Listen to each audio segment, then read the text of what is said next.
Good evening.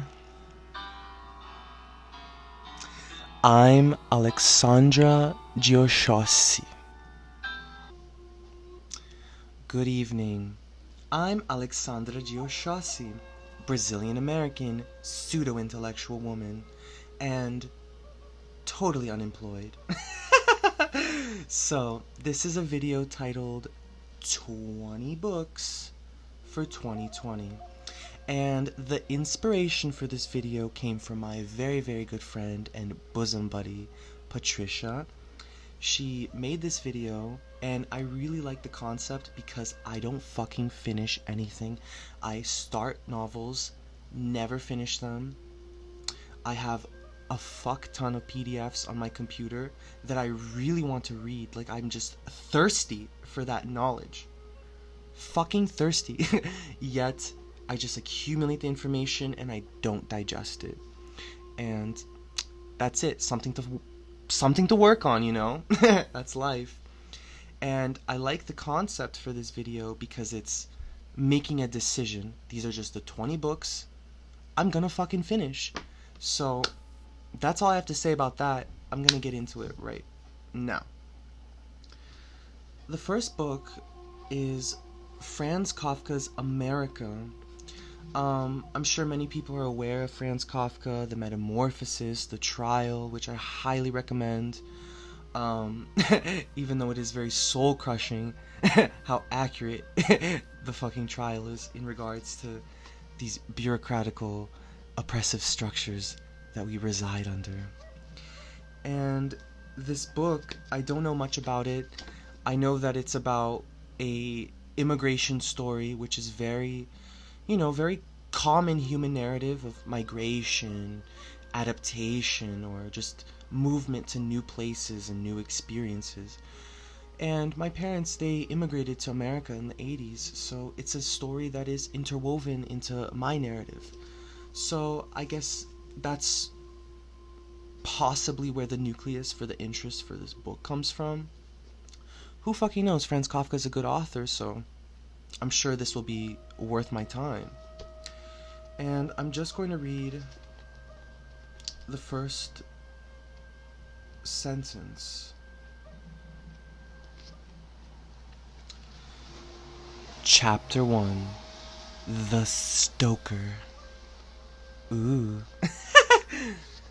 As Karl Rossmann, a poor boy of 16 who had been packed off to America by his parents because a servant girl had seduced him and got herself a child by him, stood on the liner slowly entering the harbor of New York. A sudden burst of sunshine seemed to illuminate the Statue of Liberty, so that he saw it in a new light, although he had sighted it long before. Interesting. Franz Kafka. Legaliza já. Já, gente, pelo amor de Deus. If you didn't understand that, learn Portuguese. Thank you, Patricia. Oh my, I love my patty so much. Okay. Book number 4. This book I think many people will find super duper interesting.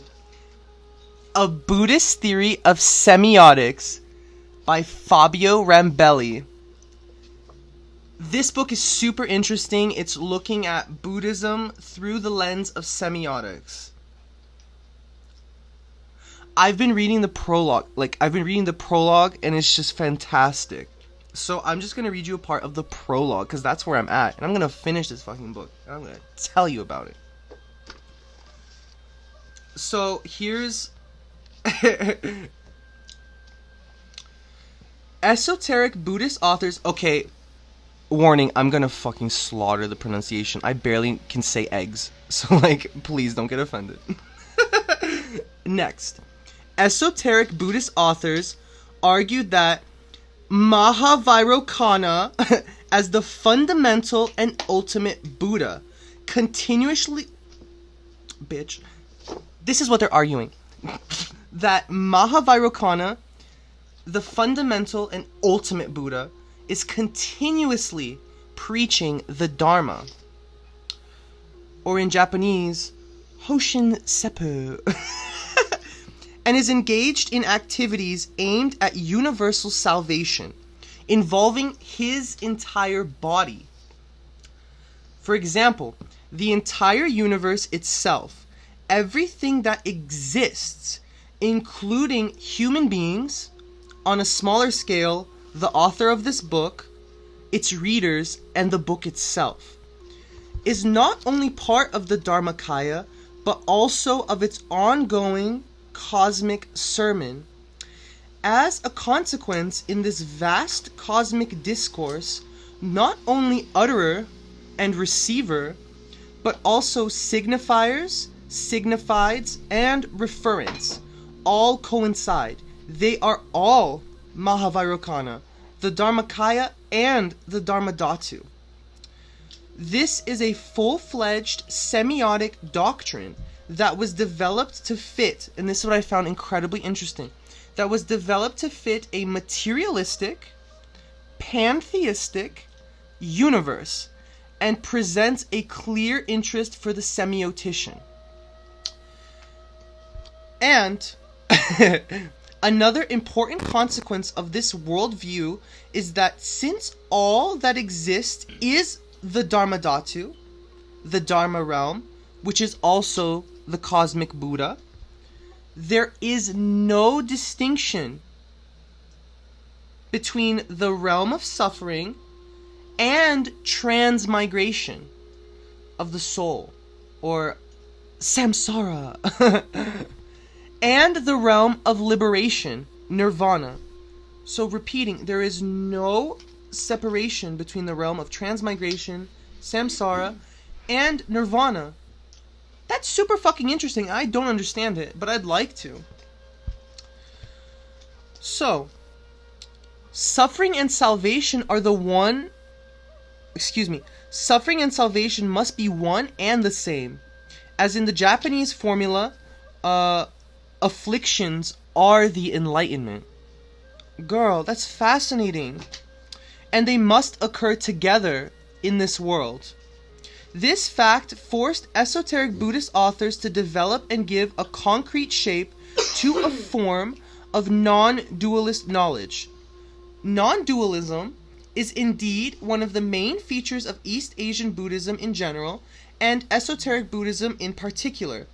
A non-dual perspective of looking at the world that presupposes neither a single unifying principle, parentheses monism, nor, neither or, a struggle between opposite principles, dualism. 2. In contrast, things are seen as the result of different and irreconcilable, thank you, Patty, irreconcilable perspectives, one of difference and the other of identity. What? Isn't that fascinating? The ideal knowledge should be able to accommodate both perspectives when grasping phenomena. As this mode of knowledge overcomes discrimination is super duper bad. That is the ordinary way of thinking based on oppositional categories. Non-dualism was considered equivalent with Buddhist enlightenment. Isn't that super interesting? It's a way, just to finish up here, because I know I talked a lot. It's a way to see every entity as multiple and interconnected, yet singular in its specificity. Patty, how the fuck do you say this? Specificity. Right? I believe so. It sounds better than how I said it, than specificity. So let me just repeat, because I fucked that shit up. I just outlined as a way to see every entity as multiple and interconnected, yet singular in its specificity. It's specific. It brought medieval Japanese Buddhist intellectuals to affirm each phenomenon as both a microcosm and as part of several series of interconnected elements. That's super fucking interesting. And that's A Buddhist Theory of Semiotics by Fabio Rambelli. Thank you so much, Fabio, for writing this text. It must have been really hard. So thank you. And I love hard things, especially when they're soft. Okay, let's keep going. Sorry, that was my attempt at humor. I'm not funny. Oh shit, this book is falling apart. Alright, where am I at? Number 5? We are zipping through this. Number 5. It's another book in Brazilian Portuguese called The Khazar Dictionary, Feminine Edition. I found this at a used bookstore, and it's like a encyclopedia, and it's super interesting. You just open it and just read the passages, and I love books like that, because that's sort of how my mind works anyways. I just open shit and read it and think about it. So it talks about this tribe, and it has these mystical elements, and they talk about these dream hunters, which are people that can enter dreams and tame any being. It's fascinating. There's an entry about the most famous dream hunter who was able to enter the dream, and I'm sorry, I'm translating in my head. And at the end, he reached the bottom of the dream, or the end.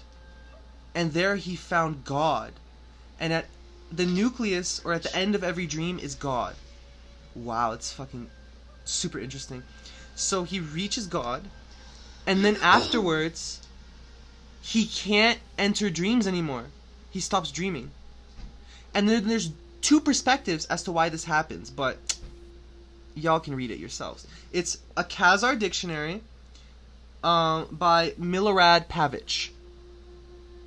So check that out. This is super interesting, and I think a lot of people would like this because it's not something that you have to start from page 1 down to page 500. It's you open this shit and you just read it. It's you can read it in a fragmented way, which is how most of us are taking in information these days. So check this out. It's interesting. Alright, number 5. That was number 5, excuse me. Number 6. Schweitzer, Prophet of Radical Theology, Jackson Lee Ice. Let me just read here. It says, The Roots of Radical Theology. An examination of such movements as demythologizing religionless Christianity, and the civil rights struggle, and the death of God. These are the topics that this book goes over. I'm not familiar with this thinker, so I definitely want to read about these subjects because they're interesting. So, speaking on the death of God, listen to this.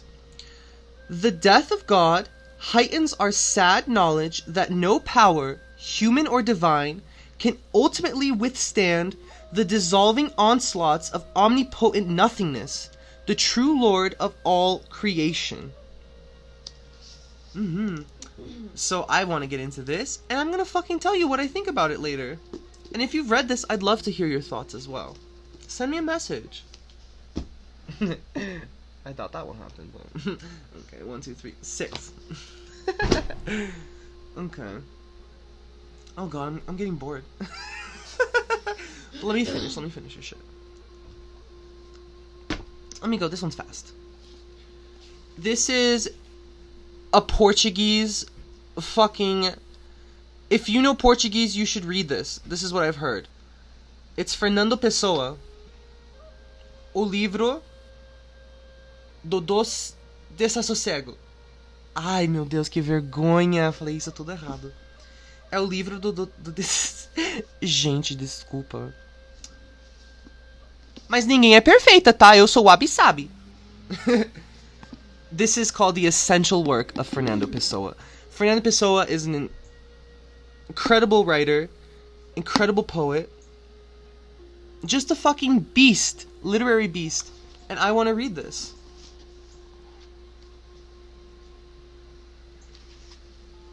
Eu vou ler só um pedacinho aqui. Com licença. A alegria fala do vinho como o Dion Aldrich. A gente tem, a meu ver, 5 razões para beber. Um brinde, um amigo, ou então sede, ou poder vir a ter, ou qualquer outra razão. Gente, que interessante. That's interesting. Fernanda Pessoa.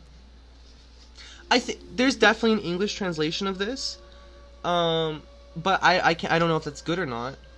It probably is. You know, people are good at translating things. But I think you do miss an essence of something. You know, I think you do miss an essence of something. So check that out. Number 7. 20 books. That's a lot of fucking books. But let's get it.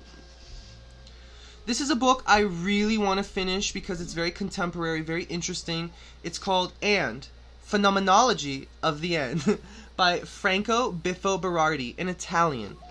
And series of essays about this fucking I don't know what's going on. I have no fucking clue. I'd like to understand. So, it's a series of essays. Let me just read a short piece from an essay called Complexity, Chaos, and Meaning. You know, it's 2020, the beginning of 2020. We have all this shit going on with this pandemic. Things are chaotic. You know, narratives are fragmented. Like, what the fuck? Who knows? So, I think this is very current and relevant, and this is something I want to read about because it just seems like now, if that makes any sense. So, it says here, chaos surfaces in the concatenation between the mind and the environment. When the information flow is too fast for conscious elaboration. Isn't that interesting? Between the mind and the environment, the information comes at you so fast that you can't consciously process it. So that makes me think, like, how are we unconsciously processing all this information? How is it coming? How is it manifesting? You know, how is it changing us neurologically? Like, this shit is fucking interesting, and it, like, clearly affects everyone on a personal level, so I think we should read about these things and try to understand it. And luckily, there's been people who have dedicated their lives to thinking about these things. So, you know, we should interact with them more. So, let me just continue here, this next paragraph. The word chaos thus stands for an environment that is too complex to be decoded by the explanatory grills, which I don't know what the fuck that means, I'm assuming it's just shit that explains, available to us. An environment in which flows are too quick for conscious elaboration and rational decision. The word chaos denotes a degree of complexity that is too dense, too intense, and too fast for our brains to decipher. From this point of view, complexity is considered a measure of the speed of the receiver, the mind, in relation to the speed of the transmitter, the surrounding infosphere. Sometimes, and here's relating to our current present day, sometimes in science and in life, a sequence of events can reach such a level of complexity that a small perturbation, a small little poke, like a needle in a balloon, will have huge, unpredictable effects, rippling. We speak of chaos when this kind of indetermination spreads everywhere. I think that's very relevant and very interesting. Franco Berardi. An ex-lover of mine was reading this. But that's a whole nother video. Let's not get into that. I think we're at number 8. I'm losing track. 1, 2, 3, 4, 5, 6, 7, 8. Number 9. Okay, let's break. Combo break. Here are things that I want to read that I have in PDF format on my laptop. So this is something I want to finish. It's Michael Eldred's Social Ontology. As you can tell, ontology is something that interests me, but I'm very ignorant about. That's why I'm interested in it. So listen to this. Opinion. Holding things and each other to be. Whatness and who-ness, in parentheses. Human beings, in being open to the self-showing of beings, hold them to be such and such. They hold an opinion or view about things according to how they seem to be to human awareness. In expressing an opinion or a view, and thus in addressing things and calling them to presence for oneself or to others, human beings can either be deceived by appearances and express the view in accordance with the illusion, or they can express a view that diverges even from how things seem to be. This is fascinating to me because I've been fucking misunderstood by so many fucking people, and I'm pretty sure it's the same thing. Because here's the thing, this is some advice that I heard in a talk, and I don't remember where. The problems that you see in your friends, your teachers, and your enemies are yours. The faults that you see in others is the faults that you see in yourself. Isn't that interesting? I think that ties into what this is saying. Or I could be wrong, I'm making like a fucking bad link, but you know, whatever. So, this latter is the phenomenon of lying. Lying, to be sure, is one kind of communication, first enabled by the self-showing of beings as such to human awareness. Things are then addressed not even as they seem to be to the speaker, but are represented as something else. I know that's really confusing, and I know that like transitioning from fucking Berardi talking about chaos to this might be like, girl, you lost me. But once again, this is just an introduction to the shit that I'm about to read. So that's Social Ontology by Michael Eldred. And if anybody has like any tips or hints on learning this type of information about social ontology, social psychology, ontology, please send me a message. I really would like to educate myself on these subjects. Okay. The next one is The Neuropsychology of Dreaming. Oh no, excuse me, I'm so sorry. This is a chapter in the book. It's the Neurology of Consciousness. Cognitive Neuroscience and Neuropathology is the name of the book. Sorry, my computer's fucked up. It's Brazilian, so I can't get the authors right now. But here's a chapter. And it's talking about neuropsychology of dreaming.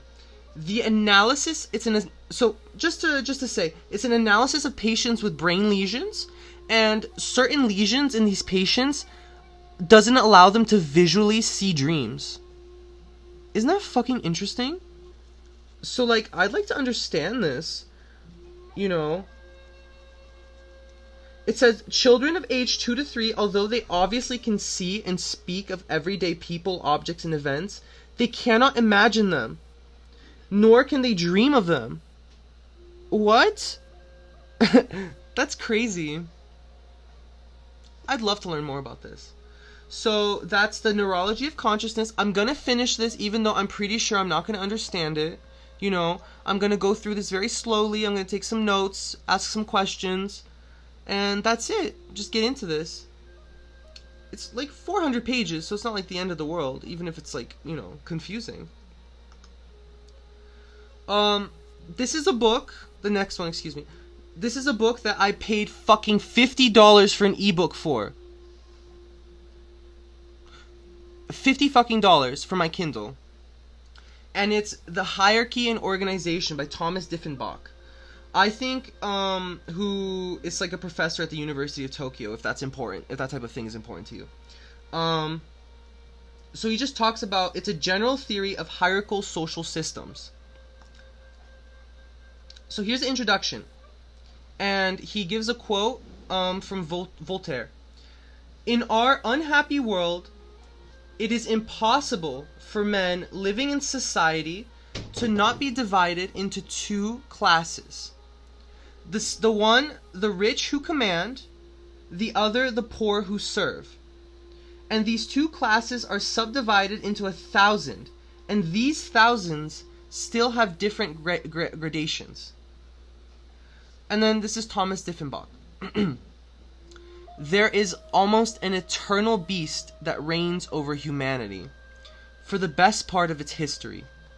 It is among us, between individuals and in groups, organizations and whole societies. Kingdoms have been built upon it. Religions have been built on it. Religions would not have come into existence and reached global dominance without this heavenly power. And societies would allegedly descend into chaos without it. Modern organizations, the economic, political, social, and cultural institutions that govern our lives exist in harmonious... It like froze. Fuck my pussy. State Farm is announcing the Good Neighbor Relief Program. Click to learn more. Oh shit. So there is almost an eternal beast that has reigned over humanity for the best part of its history. Excuse me. It is among us, between individuals and in groups, organizations and whole societies. Kingdoms have been built upon it. Religions would not have come into power without this heavenly power. And societies allegedly would descend into chaos without it. Modern organizations, the economic, political, social, and cultural institutions that govern our lives exist in harmonious symbiosis with this beast. Its name is hierarchy. Thomas Diffenbach is naming it.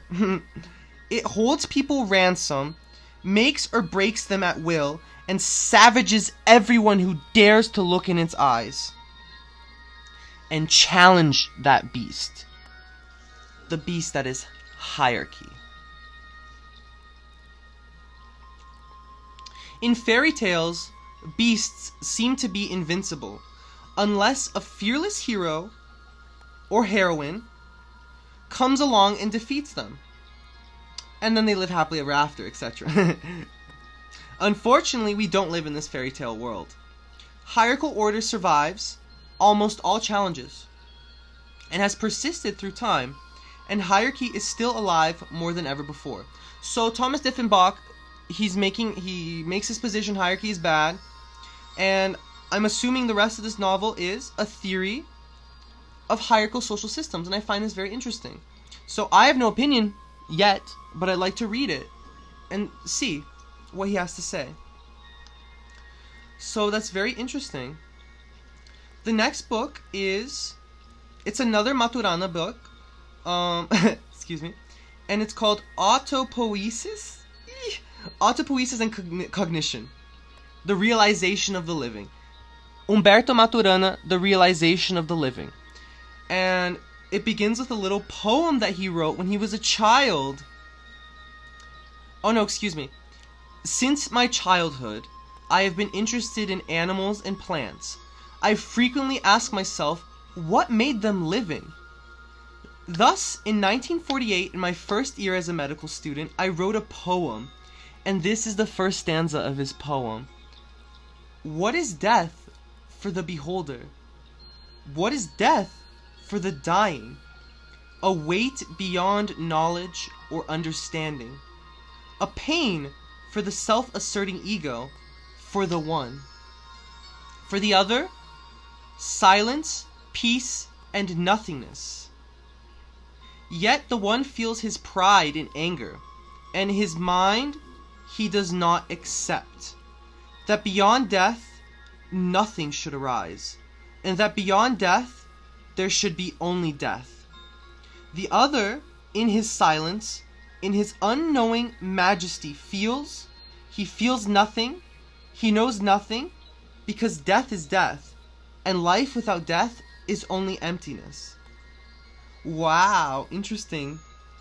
So, I love this writer. He's so smart. I love this poem. It's really nice. He says, the poem's not a very good one, yet it contains the implicit question, what kind of systems are living systems that they may die, and how come that they cognize? Why? I don't know. Let's find out. So, these are the books from... It's the last one that I'm reading on my laptop. And this one is Traumatic Narcissism. And this is just... excuse me. This is just what the book talks about in chapter 2. Just to give you a taste of what contents this book has. Excuse me. In chapter 2, the traumatizing narcissist concept is further elaborated, and the concept of the complementary moral defense, a relational elaboration of Fairbairn's moral defense concept, is introduced. The chapter begins with a study of the life of the playwright Eugene O'Neill, whose play, Long Day's Journey into Night, is, from a psychological perspective, an extraordinary, insightful portrayal of the devastating effects of narcissism in a family. In this case, O'Neill's own family. I go on to present my clinical work with an adult child of traumatizing narcissist parents with whom I worked for many years. Aside from demonstrating the enactments and impasses that often arises with these patients, I also want to give life to the horribly traumatic damage done when the subjectivity of the other, and especially of the developing child, is the target of the traumatizing narcissist's destructive need for dominance. The first 2 chapters taken together serve to define especially what I call traumatic narcissism, the nature of the traumatizing narcissist's relational system, and the destructive impact the traumatizing narcissist has on his or her significant others. I am making a case for an expansion of the psychoanalytical understanding of narcissism that would bring traumatic narcissism more fully into the relational realms of developmental theory, attachment theory, intersubjective theory, and clinical theory. Wow. So, this is a lot. And I have nothing to say on this, I just want to learn about it. So that's what I'm reading on my computer, which is very hard for me to do. I wish I could just print these all out, but I think that'd be such a waste of paper. But I don't like reading on the laptop because I get really distracted.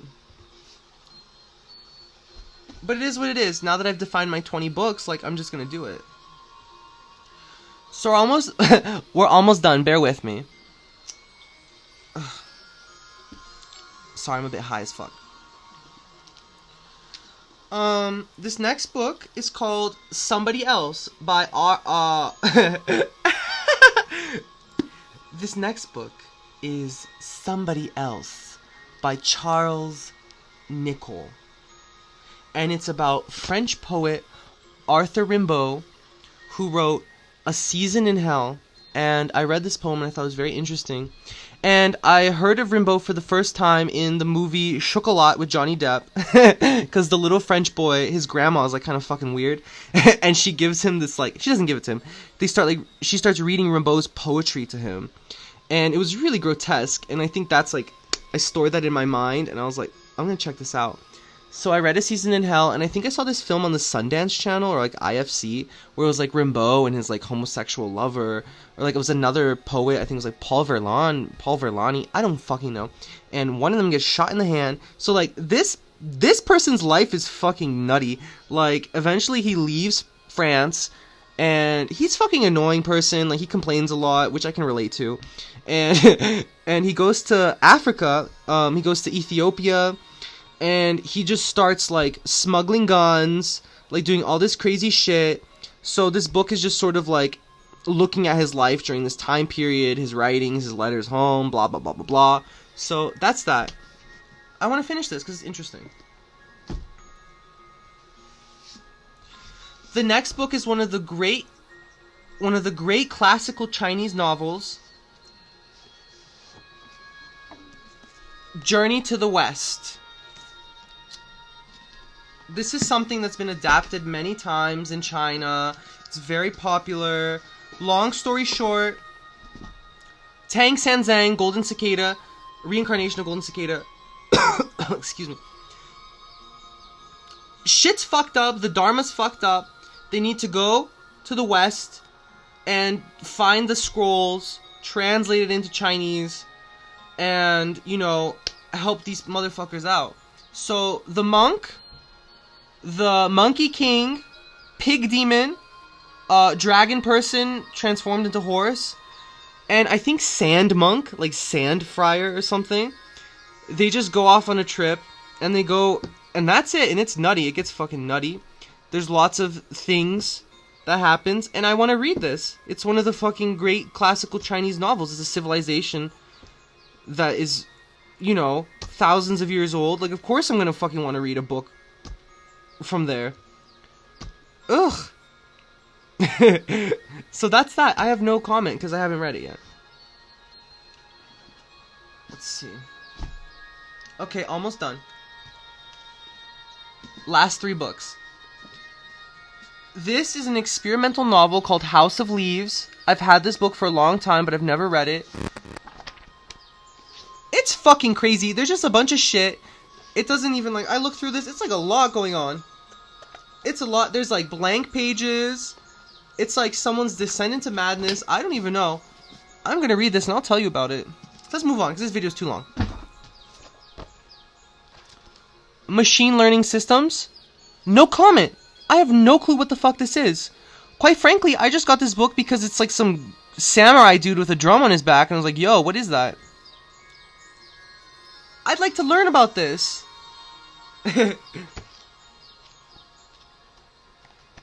I opened this and I found something interesting. It says, learning artistic style. First, for your first foray into the world of deep learning, you'll transform user photos into the style of famous paintings. The idea is to help bears get beyond superficial first impressions and consider what inner beauty might be lurking just below the fur. What the fuck is this terminology? So I don't know. Okay. Here's the last book I'm reading for 2020. Ay, fila puta. Brazil, a biography by 2 Brazilian historians, and it's a biography of the country of Brazil. And I got pretty far into this. I started reading about sugar. Sugar is interesting. Basically, here's the thing. When the fucking British were like getting lots of industrial economic power, they when they were industrializing, they made like fucking cash money processing sugar. Where the fuck did the sugar come from? Brazil. That's right. Our dumb fucking colonized asses, we grew all the fucking sugar, sent it off to England. Those motherfuckers got rich from our sugarcane.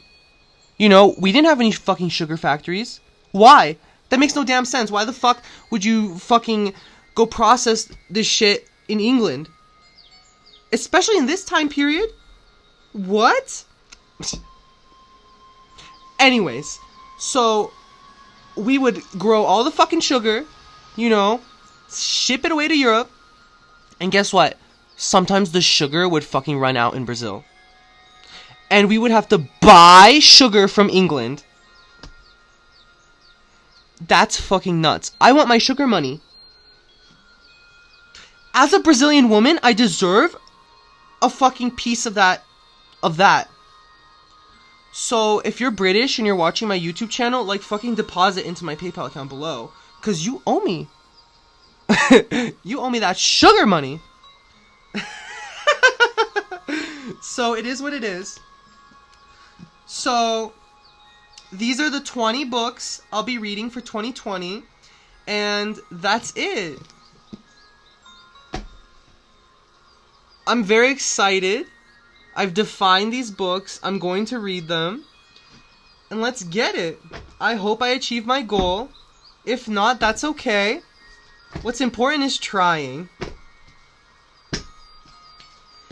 And remember, who needs talent when you have personality?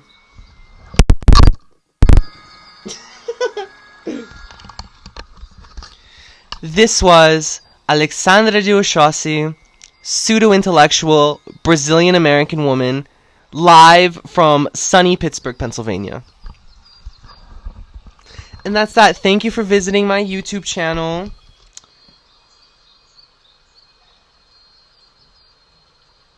Goodbye.